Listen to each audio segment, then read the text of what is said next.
कंधकोट खां अब्दुल ख़ालिक चाचड़ जी रिपोर्ट मुताबिक़ कंधकोट लॻे ॾोहारी रोड ते निकिरी आया ॾोहारियुनि पारां गुलाब बिरादरी जो नौजवान अब्दुल हई गोलो खां रोक रक़म मोटरसाइकिल फुर जी कोशिश मुज़ाहिमत ते ज़ख़्मी करे फ़रार थी विया। अहिड़ो इतला हद जी पुलिस खे ॾिनो वियो। पुलिस न पहुती अहिड़े वाक़े ख़िलाफ़ गोलाब बिरादरी इंडस हाईवे बंदि करे छॾियो। धरणे दौरान सिंध पंजाब सरहद बलूचिस्तान ॾांहुं ईंदड़ वेंदड़ सभई गाॾियूं बीहजी वियूं। उन मौक़े ते मुज़ाहिरीन चयो त फोरन जो मोटरसाइकिल सवार खे रोके CD 2020 मॉडल ऐं मोबाइल फ़ोन 20,000 रोक रक़म फुर करे फ़रार थी विया। मुज़ाहिमत करण ते फ़ौरन हिकु मोटरसाइकिल सवार अब्दुल हई गोलो जी बांह भञी छॾी आहे ऐं पुलिस अमन अमान जी सूरत हाल खे बहितर करण में नाकाम थी वई आहे। ॾोहारी सरियाम रोडनि ते निकिरी अची फुर कनि था ऐं हुननि वधीक चयो त पुलिस ॾोहारियुनि जे अॻियां बेवस बणियल आहे।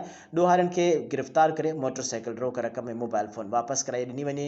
रोड बंदि हुजण करे मुसाफ़िर गाॾियूं बीहजी वियूं। मुसाफ़िर सख़्तु परेशान रहिया। पुलिस पहुची मुज़ाहिरीन सां ॻाल्हियुनि बैदि रोड खोलारायो वियो।